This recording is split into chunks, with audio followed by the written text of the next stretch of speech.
பிரதேச முன்னணி நடத்தி கொண்டிருக்கும் அருட்தந்தை ஸ்ரீசாமி அவர்களுடைய 4ஆம் ஆண்டு நினைவேந்தல் நிகழ்ச்சிக்கு தலைமை பொறுப்பேற்று நடத்தி கொண்டிருக்கக்கூடிய தமிழ் தேச மக்கள் முன்னணியின் ஒருங்கிணைப்பு குழுவைச் சேர்ந்த வழக்கறிஞர் ஐயா என்னுடைய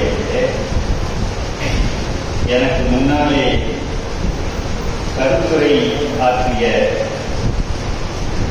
தமிழ்நாடு கம்யூனிஸ்ட் கட்சி மாவோ சிந்தனை தலைமை குழு தோழர் மீதா பாண்டியன் அவர்களே,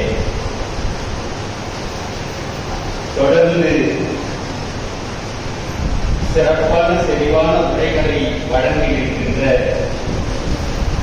மூத்த வழக்கறிஞர் ஐயா மோகன் அவர்களே, மக்கள் கண்காணிப்பகம் நிர்வாக இயக்குனர் மதிப்பிற்குரிய வழக்கறிஞர் ஐயா ஹென்றி விவேன் அவர்களே,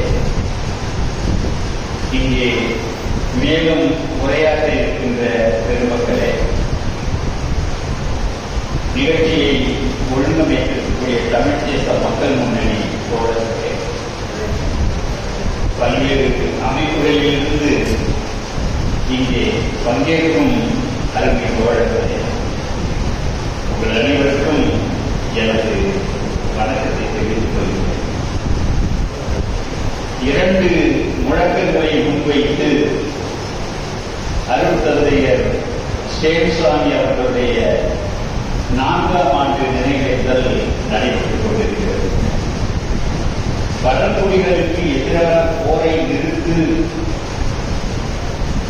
ஊப்பா என்ஐஏ சிறைவாசிகளை விடுதலை செய் என்ற இந்த 2 முழக்கங்களையும் இன்று நாடு முழுவதும் மக்கள் எழுப்பிக் கொண்டிருக்கிறார்கள்.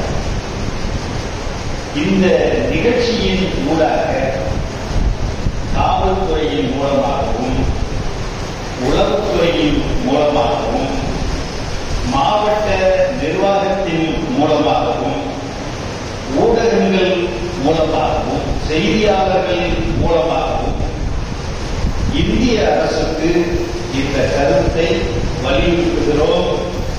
பழங்குடிகளுக்கு எதிரான போரை உடனடியாக நிறுத்து. இந்திய அரசு ஆபரேஷன் சிந்தூர் என்று பாகிஸ்தானுடன் போர் நடத்தியது. ஆபரேஷன் காகர் என்ற பெயரிலே ஜார்க்கண்டிலே மக்கள் மீது போர் நடத்தி கொண்டிருக்கிறது. பாகிஸ்தானுடன் நடத்திய போர் முடிவுக்கு வந்து பேச்சுவார்த்தை நடத்துகிறது இந்தியா. ஆனால் மக்கள் மீது நடத்தும் போரை நிறுத்த மறுக்கிறது. இன்று வரை படுகொலை செய்கிறது. யாரையெல்லாம் சுட்டுக் கொள்கிறதோ அவர்களுக்கெல்லாம் மாவோயிஸ்டுகள் என்று பெயர் கொடுக்கிறது. இது ஜனநாயகம் அற்ற செயல் என்பது மட்டுமல்ல, இது சர்வாதிகாரம், அப்பட்டமான சர்வாதிகாரம். இது நீண்ட நாள் தொடர முடியாது. மக்கள் பாடம் கற்பிக்க வேண்டும் என்றுதான் தேர்தலில் தோற்கடிக்கிறார்கள். ஆனால் கனிம கொள்ளைக்கு நாட்டையே திறந்துவிட்ட நிலையில் பணத்தை கொட்டி கொடுக்கிறார்கள் அதானி, அம்பானி உள்ளிட்ட பெருமுதலாளிகள். அந்த பணத்தை வைத்து சந்திரபாபு நாயுடு, நிதிஷ்குமார் போன்ற பிழைப்புவாத அரசியல் தலைவர்களை விலைக்கு வாங்கி ஆட்சி அதிகாரத்தில் நிலைக்கிறது மோடி அரசு. மக்கள் விரும்பவில்லை இவர்களை. சந்திரபாபு நாயுடுவும் நிதிஷ்குமாரும் அள்ளி கொடுத்த பணத்துக்காக ஆதரிக்கிறார்கள். இந்த நிலையில் இந்த வகையில் இது உடனடியாக நிறுத்தப்பட வேண்டும். ஊப்பா என்பது ஒரு சர்வாதிகார சட்டம், பாசிச சட்டம். கடா வேண்டாம் என்றும் கொடா வேண்டாம் என்றும் அவைகளில் இருந்த மோசமான பகுதிகளை எல்லாம் 1967 உருவாக்கப்பட்ட சற்று கடுமையாக இருந்த இந்த ஊப்பாவில் 2004 திருத்தம், 2008 திருத்தம், 2012 திருத்தம் செய்து இன்று மிக மோசமான ஒரு சட்டம், ஆள் தூக்கி கொண்டு போய் படுகொலை செய்கிற சட்டம். இந்த சட்டத்தை இன்று அமித்ஷாவும் மோடியும் இங்கே நடைமுறைப்படுத்திக் கொண்டிருக்கிறார்கள். வேண்டாம். NIA என்பது படுகொலை செய்வதற்காகவே உருவாக்கப்பட்ட அமைப்பு. காவல் அதிகாரம் மாநிலங்களை சேர்ந்தது. ஆனால் காவல் அதிகாரத்தை ஒன்றிய அரசு பயன்படுத்துகிறது. NIA மூலமாக NIA-வுக்கு தனி நீதிமன்றம். அராஜகம் செய்வதற்கென்றே NIA-வும் இந்த ஊப்பா சட்டமும் தலித் மக்கள், பழங்குடி மக்கள், இஸ்லாமியர்கள் இங்கு படாபாடுபட்டுக் கொண்டிருக்கிறார்கள். இந்திய ஒன்றிய அரசு, பாஜக அரசு கொஞ்சம் மனசாட்சியோடு நடந்து கொள்ள வேண்டும். இந்த 2 கோரிக்கைகளை முன்வைத்துத்தான் ஸ்டேன்சாமியும் போராடினார். ஸ்டேன்சாமியும் இதற்குத்தான் போராடினார். அவர் இறந்து போனார். ஆனால் இன்னமும் அந்த இலக்கு வெற்றி கொள்ளப்படவில்லை. அந்த கடமையை நமக்கு விட்டுவிட்டு சென்றிருக்கிறார். நாம் சில செய்திகளை உங்களோடு பகிர்ந்து கொள்ள வேண்டும். ஸ்டேன்சாமி அவர்கள் சிறையிலே உயிர் துறந்தார் என்றால் அது படுகொலை, நிறுவன படுகொலை. அது நிறுவன படுகொலை. இறந்து போனார் என்று கருதக்கூடாது. சிறை நிர்வாகம், இந்திய அரசு, அந்த மாநில அரசு, நீதித்துறை இணைந்து நடத்திய நிறுவன படுகொலை அது. அதற்கான நியாயத்தை நாம் பெற்றாக வேண்டும். ஸ்டேன்சாமி அவர்கள் NIA-வில் கைது செய்யப்பட்டு ஊப்பா சட்டத்தின் கீழே குற்றம் சுமத்தப்பட்டு இறக்கும் வரை ஜாமீன் கிடைக்காமலே இறந்தார். நீங்கெல்லாம் முன்னமே அறிந்திருக்கக்கூடிய செய்திதான். சிறையில் இருந்தாலும் அவர் ஒரு மனிதன், குற்றம் சுமத்தப்பட்டிருக்கிறார். குற்றவாளிகள் இன்னமும் நிரூபிக்கப்படல. நடுக்குவாத நோய், கையில சோத்தை உருட்டி வாய்ப்பு கொண்டு போக முடியாது. தண்ணீர்ல தமிழர் எடுத்து குடிக்க முடியாது. அந்த சிப்பர் தமிழர் கேட்டு திரும்ப திரும்ப கேட்டு நீதிமன்றத்தில் கேட்டு சிறைத்துறையிட்ட கேட்கும்போது அதுக்கு ஒரு 20 நாள் அவகாசம் எடுத்துக்கிட்டு சிப்பர் தமிழர் இல்லைன்னு பதில் சொன்னாங்க. ஒரு ஸ்டாவை கொடுப்பதற்கு 50 நாட்கள் ஆகும். உடனிருந்த தோழர்கள் ஊட்டி விட்டாங்க. அவருக்கு மிக கொடுமை. ஒரு சராசரி சிறையாளிக்கு இருக்கக்கூடிய உரிமைகள் கூட அங்க மறுக்கப்பட்டது. 2வது ஜாமீன் மனுவும் அவருக்கு மருத்துவ அடிப்படையில் கேட்டாரு, அதுவும் மறுக்கப்பட்டது. 5 ஜூலை 2021 இறந்தே போனார். நான் ஒரு சில செய்திகளை உங்களோடு நிச்சயமாக பகிர்ந்து கொள்ள வேண்டும். ஸ்டேன்சாமி செய்த தவறு என்ன, தப்பு என்ன, என்ன குற்றம் செய்தார், அதை கொஞ்சம் ஆய்வோடு நம்ம பார்த்தோம்னு சொன்னா ஒரு 7-8 காரணங்களை என்னால் பட்டியலிட முடியும். மாவோயிஸ்டுகள் கைது செய்யப்பட்டார்கள். மாவோயிஸ்டுனா என்ன கெட்டவனா, மாவோயிஸ்டுனா என்ன கெட்டவனா? அந்த தத்துவம் மக்களுக்கான விடுதலை தத்துவம், ஒரு புதிய ஜனநாயகத்தை வழங்குவதற்கான தத்துவ சொல்லது. இவர்களை பாதிக்கிறதுக்காக மாவோயிஸ்டுகள் மாவோயியம் என்று மக்களுக்கு பூச்சாட்டி காட்டுவது. மாவோயிஸ்டுகள் நீங்க சொல்றவங்க என்னைக்கு மக்களை தாக்கினார்கள், அந்த மண் மண்ணையும் மக்களையும் காக்க உங்க படைகளிடமிருந்து அந்த பழங்குடி பெண்களை காக்க கையில் ஆயுதம் எடுத்து அரணாக நின்றவர்களை தான் நீ மாவோயிஸ்டுகள் சொல்ற. அந்த இனத்தைச் சேர்ந்த ஒரு குடும்பத்தைச் சேர்ந்த இளைஞனுடைய கடமை அது. இவர்கள் என்ன செஞ்சிருந்தாங்க? மாவோயிஸ்டுகள் என்று ஒரு 3000 பேரை சிறையில கொண்டு போட்டான்.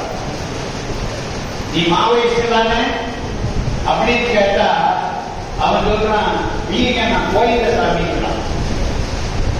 அவன் பேர கோயில சாமி, இவன் சொல்றது மாவோயிஸ்ட். என்ன குற்றம் சாட்டப்பட்டிருக்கிறோம்? மாவோயிஸ்ட்னா என்ன, மாவோயிஸ்ட்னா என்ன, எதுவுமே அவனுக்கு தெரியாது. இப்படி 3000 பேரை சிறையில் அடைச்சு வச்சிருந்தாங்க. அத விசாரிக்க ஆரம்பிக்கிறார். 102 பேரை நேரடியாக சந்திக்கிறார். மற்றவர்களை பொறுத்த வரைக்கும் அவங்க குடும்பத்தவர்களை போய் சந்திக்கிறார். சந்தித்து இந்த 3000 பேருக்கும் வன்முறையிலும் தொடர்பில்லை, மாவோயிய அமைப்போடும் தொடர்பில்லைங்கிறத அம்பலப்படுத்தினார். அரசு ஒரு ஃப்ராடு, முதலாளிகளுக்காக வேண்டி அந்த மக்களை விரட்டுறதுக்காக எதிர்ப்பு பேசுற பையன்களை எல்லாம் முடிச்சு சிறையில போட்டிருக்கான் என்பதை ஸ்டேசாமி அம்பலப்படுத்தினார். அம்பலப்படுத்தினதோடு மட்டும் இல்லாம ஒரு பொதுநல வழக்குக்கு போயிருக்கார். அந்த பொதுநல வழக்கு போன உடனே சம்பந்தப்பட்ட பேப்பர்லாம் கொண்டுவான்னு நீதித்துறை சொன்னது. ஒரு இக்கட்டான சூழ்நிலை அரசுக்கு ஏற்பட்டது. அப்ப மாவோயிஸ்டுகள் என்று நீங்கள் சிறையில் அடைத்தவர்களெல்லாம் நிரபராதிகள் என்ற ஆய்வு அடிப்படையில் அங்கு அமலப்படுத்தியவர் சேகசாமி. இரண்டாவதா, இந்தியாவை யார் ஆளுகிறது? நேரு ஆண்டார், மோடி ஆளுகிறார் அல்ல, இந்திய அரசியல் சட்டம் தான் ஆளுகிறது. ஆனா இந்திய அரசியல் சட்டத்தோடு ஒரு கும்பல் போர் புரிந்து கொண்டிருக்கிறது. இந்திய அரசியல் சட்டத்தில் என்னை பொறுத்தவரை இந்திய அரசியல் சட்டத்தில் குறைபாடுகள் இருக்கின்றன. ஆனால் அடிப்படை உரிமைகளை உத்தரவாதப்படுத்தி இருக்கிறது. தேசிய இன உரிமைகளை அது பேசவில்லை. அந்த குறைபாடு என்பது எங்களை பொறுத்தவரை இருக்கிறது. ஆனால் அந்த அரசியல் சட்டம் உத்தரவாதப்படுத்தி இருக்கக்கூடிய அடிப்படை உரிமைகளை பழங்குடி மக்களுக்கு இன்று வரை நடைமுறைப்படுத்தலையே. நாம நினைச்சுட்டு இருப்போம் அடிப்படை உரிமைகள் எல்லாம் இந்தியா கூட நடைமுறைப்படுத்தப்படுதுன்னு நாம நினைச்சுக்கிட்டு இருப்போம். அந்த 5வது அட்டவணைன்னு சொல்லுவோமே, 5th ஷெட்யூல் ஆஃப் தி கான்ஸ்டிடியூஷன்ங்கிறது, அது இந்த பழங்குடி மக்களுக்கான உரிமைகளை பேசுது. ஆனா இவர் என்ன கேட்டாரு? அரசியல் சட்டத்தை நடைமுறைப்படுத்து, 5வது சட்ட அட்டவணையை நீ நடைமுறைப்படுத்து, அதற்கான சட்டங்களை இயற்று. அரசியல் சட்டத்தில் 5வது அட்டவணைக்கான நடைமுறை சட்டங்களை இயற்று கேட்டாரு. இவர் ஆபத்தான மனிதன் என்பதை பாஜக அரசு உணர்ந்தது. பெசான ஒரு PESA, பெசா என்பது panchayat extension to scheduled areas act 1996, 1996 இந்த பழங்குடி பகுதிகளுக்கான அட்டவணையிடப்பட்ட பகுதிகளுக்கான பஞ்சாயத்துகளுக்கான சட்டம் 1996 இயற்றப்பட்டது. அத இவர் என்ன கேட்டாரு? அதை நம்ம பஞ்சாயத்து ராஜ்யம்லாம் இருக்குல்ல, கிராம சபைகள் தீர்மானம் போடுவது, அந்த உரிமை அவர்களுக்கு இருக்கு, சட்டத்தில் இருக்கு. ஆனா அவன் நடைமுறைப்படுத்தல. ஜார்க்கண்ட்ல அதற்கான விதிமுறைகளை வரைமுறை செய்து நடைமுறைப்படுத்துன்னு கேட்டார். இது இதுவரை அந்த மக்களுக்கு கிடைக்காத உரிமை. அதுபோல உங்களுக்கு எல்லாம் எல்லாருக்கும் தெரிஞ்ச செய்தி, 2006 ஃபாரஸ்ட் ரைட்ஸ் ஆக்ட் வன உரிமை சட்டம் 2006 வந்துட்டு, ஆனா அந்த வன உரிமை சட்டம் அந்த மக்கள் வனத்திலே நில உரிமைக்கு உத்தரவாதம் பண்ணி இருக்கிறது. அந்த சட்டம் நடைமுறைப்படுத்தப்படல. அதுல அந்த காட்டுல மக்களை விரட்டி அடிச்சுட்டு காட்டிலிருந்து அவர்களை அப்புறப்படுத்திட்டு 3 லட்சம் ஹெக்டேர் நிலத்தை வனத்தை முதலாளிகிட்ட ஒப்படைச்சிருக்கிறாங்க. இவங்க 3 லட்சம் ஹெக்டேர் நிலத்தை மக்களை விரட்டி அடித்து விட்டு ஒப்படைத்திருக்கிறார்கள்.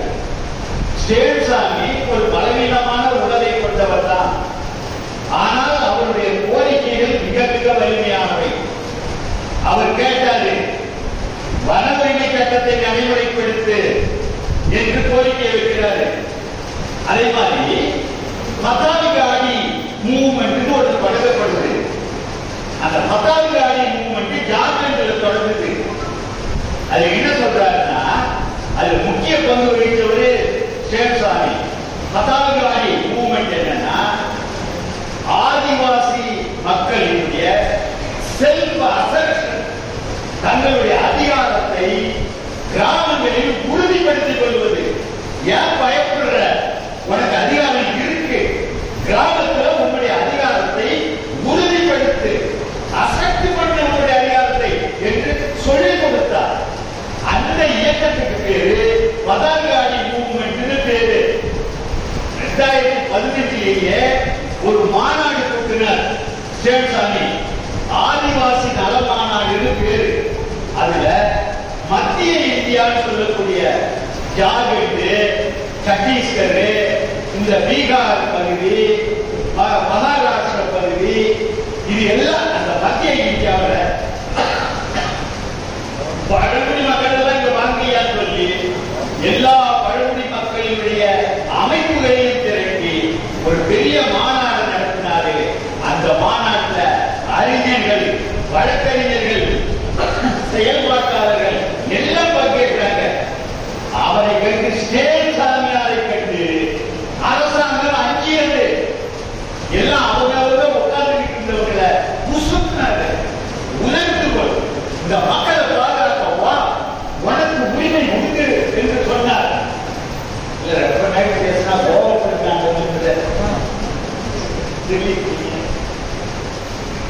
நண்பர்களே, ஆதிவாசி நல மாநாடு மட்டுமல்ல, அதுல பாருங்க, இவரு தான் நடத்தினவரை கன்வீனர், கோ கன்வீனர் வந்து அட்வொகேட் சுதா பரத்வாஜ்.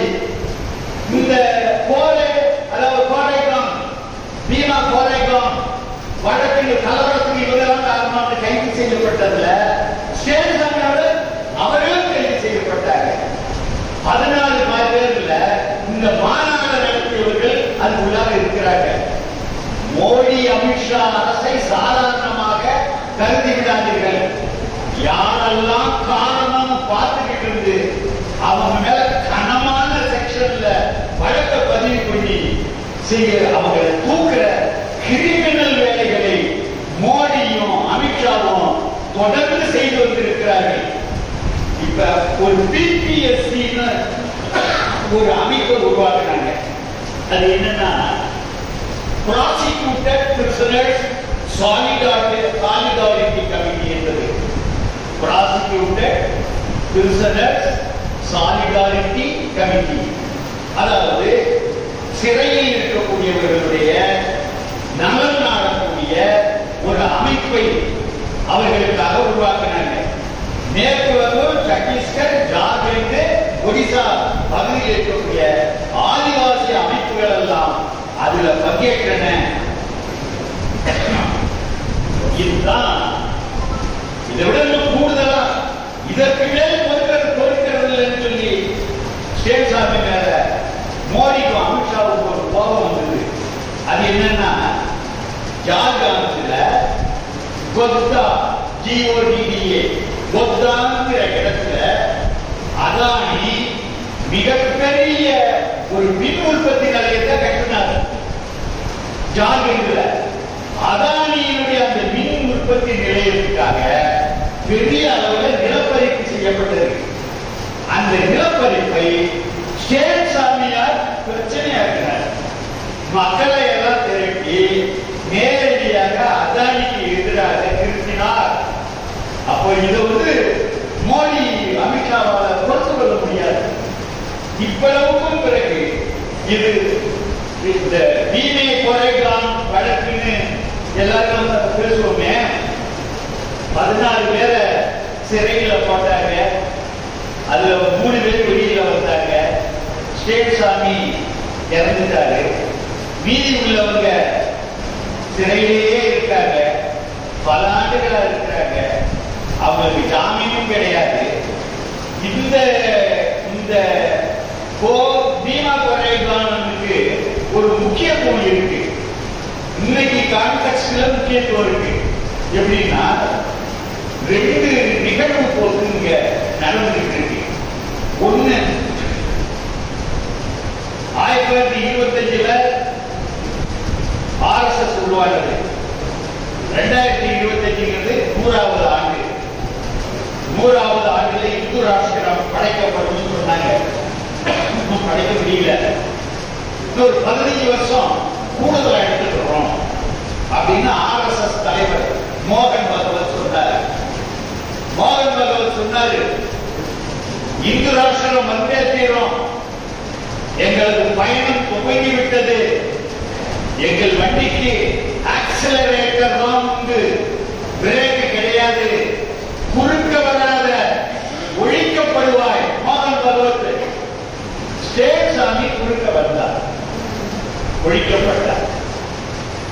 இதுல கைதாகி எல்லாம் சிறையில கிடக்கிறவங்க கூட இந்து ராஷ்டிர எதிர்ப்பாளர்களாகவும் இந்த கனிம வளர்ச்சியுரையை எதிர்த்து நிற்பவர்களாகவும் இருக்கிறத நீங்க பார்க்கலாம். பாசிச எதிர்ப்பாளர்கள், இந்து ராஷ்டிர எதிர்ப்பாளர்கள், கனிம வளர்ச்சியுரையை எதிர்ப்பவர்கள், இவர்கள் எல்லாம் ஒரு புள்ளியில இணைகிறார்கள். பீமா கொலைகான் பற்றி தோழர்கள் அறிந்திருந்தாலும் கூட ஒரு விஷயத்தை நாங்கள் சுட்டிக்காட்டினோம் உங்களுக்கு. பீமா கொலைகான்ல 1818 போர் நடந்தது. பாஜிராவ், 2ஆம் பாஜிராவ் அப்ப மராட்டிய ஆளுகை செலுத்தியவர், பார்ப்பனர், சித்பவன் பார்ப்பனர். இன்னைக்கு RSS தலைவர்கள் இருக்காங்க. அவங்க எல்லாம் பாஜிராவ், 2ஆம் பாஜிராவுக்கு உறவினர்கள், சித்பவன் பார்ப்பனர்கள். அந்த அதாவது ராமராஜ்யம் சொல்லுவோமே, ஒடுக்குமுறைகள் நிறைந்த ராஜ்யம். பின்னாடி விளக்கமாத்த கட்டிக்கிட்டு, கழுத்துல எச்சில் கோவிலை கட்டிக்கிட்டு, மகர்கள் தலித்துகள் அலைய வேண்டிய ஒரு கட்டாய சூழ்நிலை நிகழ்ந்த காலம். அப்ப ஆங்கிலேயர்களுடைய கிழக்கிந்திய கம்பெனிக்கும் மகாராஷ்டிர பாஜிராவுக்கும் போர் 1818. 800 மகர்கள் கிழக்கிந்திய கம்பெனியோட படையில, சின்ன படை 27,000 பேர்.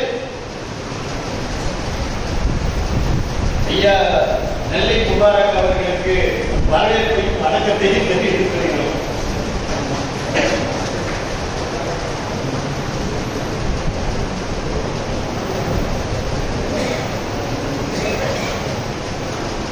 இந்த செய்தியை நான் சொல்லி நிறைவு செஞ்சுக்கிறேன். 1818 800 பேர் தலித்துகளை வைத்து பாஜிராவ் படைகள் விரட்டி அணியப்பட்டன. இது ஒடுக்கப்பட்ட மக்களுடைய ஒரு வெற்றி, சாதி வெறியர்கள் மீதான வெற்றி என்று 1927 இருந்து அண்ணல் அம்பேத்கர் ஒரு தொடக்கம் கொடுக்க கடைபிடிக்கப்பட்டு வருகிறது. 2018 200வது ஆண்டு. அன்னைக்கு பெரிய அளவுக்கு கூடினாங்க, அறிஞர் பெருமக்கள் எல்லாம் கூடினாங்க. அந்த மாநாட்டுக்கு எல்கார் பரிஷத்து பேரு.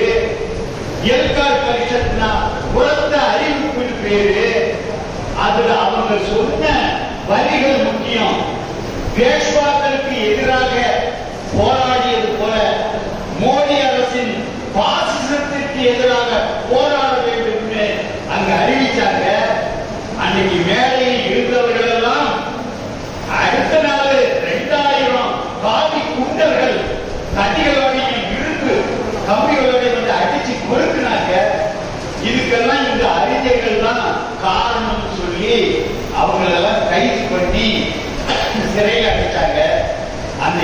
சிறைக்கே போகாத ஸ்டேன் சாமியார் அவர்களுடைய பெயரும் அந்த பட்டியலில் எஃப்ஐஆர் சேர்க்கப்பட்டது. நியாயம் இல்லாமல் சேர்க்கப்பட்டது. கலவரத்தை உண்டாக்கணுமா போயிட்டார். அறிஞர் பெருமக்கள் கூடாம அகப்பட்டு அவர்கள் இன்றளவும் இன்னும் சிறையில வாடிக்கிட்டு இருக்காங்க. குற்றவாளிகள் எல்லாம் வெளியில் இருக்கிறார்கள். நமக்கு நல்லா தெரியும், சொராபதியின் சேர்த்து போய் என்கவுண்டர் வழக்குல அமித்ஷா சிறையில் இருந்த கதையும் தெரியும். 2014 பாஜக ஆட்சி வந்த உடனே நீதிபதி லோயா அமித்ஷாவுக்கு தண்டனை கொடுக்கக்கூடிய சூழல். நீதிபதி லோயா நாக்பூர்ல ஒரு விருந்தினர் மாளிகையில் திடீரென்று மரணம் அடைந்த கதையும் தெரியும். அடுத்த 30வது நாள் டிசம்பர் 30 நீதிபதி எம்பி கோசானி என்பவர் அமித்ஷா குற்றவாளி அல்ல என்று விடுவித்ததும் தெரியும். இந்த கதையெல்லாம் தெரிந்துதான் நாம் பேசுகிறோம். குற்றவாளிகள் எப்போதுமே ஆட்சியாளர்களாக நீடித்து விட முடியாது. ஸ்டேன் சாமி அவர்களுடைய அந்த மரணம் மிகப்பெரிய கருவியாக விஸ்வரூபம் எடுத்து இந்த பாசிஸ்டுகளை வருங்காலத்தில் வீழ்த்தும். மண்ணையும் மக்களையும் காப்பதில் நாம் எல்லாம் ஒன்றுபட்டு நிற்க வேண்டும். நீ என்ன பேர் வேண்டாலும் சொல்லிக்கோ. பேண்ட் போட்டிருந்தா நகர்ப்புற நக்சல், அர்பன் நக்சல் பேரு. வேட்டி கட்டியிருந்தா நக்சலைட்டு பேரு. நீ என்ன பேர் வேணாலும் கொடுத்துக்கோ. மண்ணும் மக்களும் தான் எங்களுக்கு முக்கியம். இத கார்பரேட் அவங்க முதலாளிகளுக்கு ஒப்படைக்க விடமாட்டோம். ஜார்க்கண்ட்ல பெரிய போர் நடக்குது. அந்த அந்த ஒரு சிறிய பகுதியில மட்டுமே 51 சுரங்கங்களுக்கு அவன் கொடுக்கிற அனுமதி. 51 சுரங்கங்களுக்கு அந்த மக்களை எல்லாம் அடிச்சு விரட்டிக்கிட்டு போய் கஞ்சி காய்ச்சி ஊற்றி வச்சுக்கிட்டு அந்த பகுதிகளில் நோண்டி எடுக்கிறான் கனிமங்களை. மலைகளும் காடுகளும் காணாமல் போகின்றன. அதை காக்கத்தான் மக்கள் அங்கே கிளம்பெடுத்து நிற்கிறார்கள். 9 பேருக்கு ஒரு சிப்பாய் இந்திய ராணுவத்தை நிறுத்திருக்கான். 66,000 பேர் அங்கே நிற்கிறாங்க. கனிமம் சூறை நடந்துகிட்டு இருக்கு. ஆகவே தொடர்ந்து பிரச்சனையை சரியாக நாம் புரிந்து கொள்ள வேண்டும். இதை தொடர்ந்து அனுமதிக்க முடியாது. மாவோயிஸ்ட் சொன்னா அப்படியே மாவோயிஸ்ட் பூச்சாட்டி காட்டுற வேலை வேண்டாம். மண்ணையும் மக்களையும் காப்பது மாவோயிஸ்டுகள் தான். நம்ம எல்லாருமே மாவோயிஸ்டுகள் தான். அனைவருக்கும் நன்றி. ஸ்டேன் சாமி அவர்களுடைய நினைவு நம்மை மண்ணையும் மக்களையும் காக்க ஊக்குவிக்கட்டும். மிக்க நன்றி. வணக்கம்.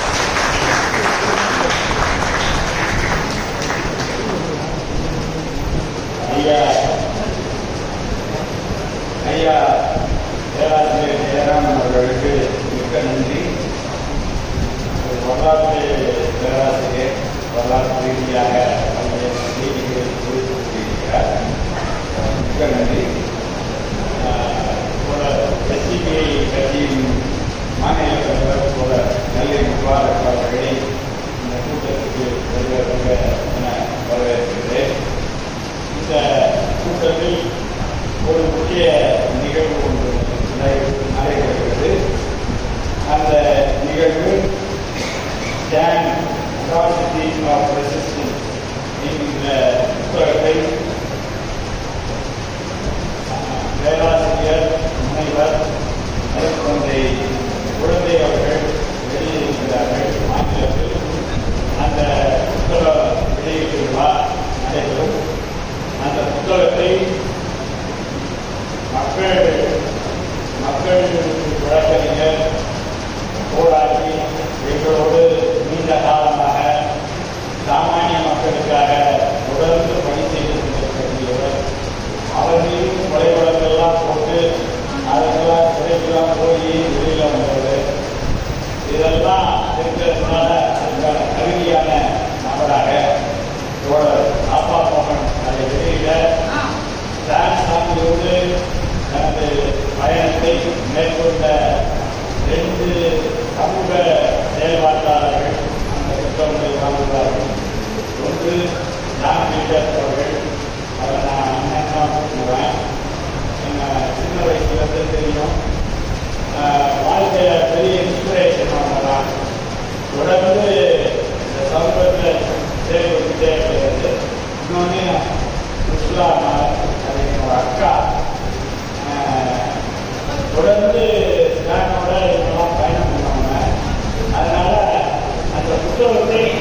அவர்கள் பெற்றுக் கொள்வார்கள். அந்த புத்தகத்தை எழுதும்